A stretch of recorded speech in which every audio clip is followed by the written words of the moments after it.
एक सच्ची घटना सुनिए एक संत की। वे एक बार वृंदावन गए, वहां कुछ दिन घूमे फिरे, दर्शन किए। जब वापस लौटने का मन किया तो सोचा भगवान को भोग लगा कर कुछ प्रसाद लेता चलूं।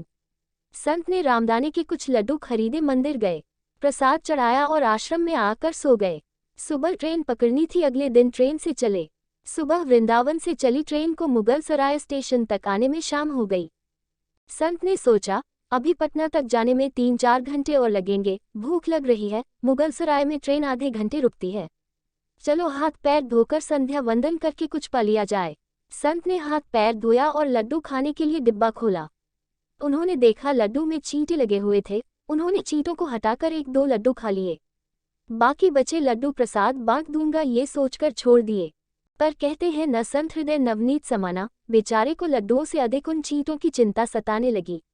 सोचने लगे ये चींटे वृंदावन से इस मिठाई के डिब्बे में आए हैं, बेचारे इतनी दूर तक ट्रेन में मुगल सराय तक आ गए, कितने भाग्यशाली थे, इनका जन्म वृंदावन में हुआ था। अब इतनी दूर से पता नहीं कितने दिन या कितने जन्म लग जाएंगे इनको वापस पहुंचने में। पता नहीं ब्रज की धूल इनको फिर कभी मिल भी पाएगी या नहीं। मैंने कितना बड़ा पाप कर दिया, इनका वृंदावन छुड़वा दिया। नहीं, मुझे वापस जाना होगा। और संत ने उन चींटों को वापस उसी मिठाई के डिब्बे में सावधानी से रखा और वृंदावन की ट्रेन पकड़ ली। उसी मिठाई की दुकान के पास गए, डिब्बा धरती पर रखा और हाथ जोड़ लिए।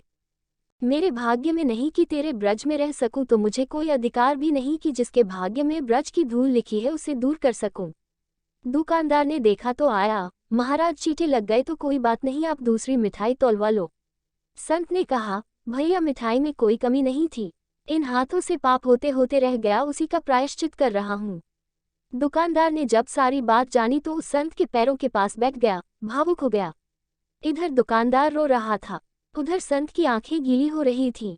बात भाव की है, बात उस निर्मल मन की है, बात ब्रज की है, बात मेरे वृंदावन की है, बात मेरे नटवर नागर और उनकी राधा रानी की है, बात मेरे कृष्ण की राजधानी की है। बूझो तो बहुत कुछ है, नहीं तो बस पागलपन है, बस एक कहानी। घर से जब भी बाहर जाए तो घर में विराजमान अपने प्रभु से जरूर मिलकर जाएं, और जब लौट कर आए तो उनसे जरूर मिले, क्योंकि उनको भी आपके घर लौटने का इंतजार रहता है। घर में यह नियम बनाएं कि जब भी आप घर से बाहर निकले तो घर में मंदिर के पास 2 घड़ी खड़े रहकर कहें प्रभु चलिए, आपको साथ में रहना है। ऐसा बोलकर ही घर से निकले, क्योंकि आप भले ही लाखों की घड़ी हाथ में क्यों ना पहने हो, पर समय तो प्रभु के ही हाथ में है न।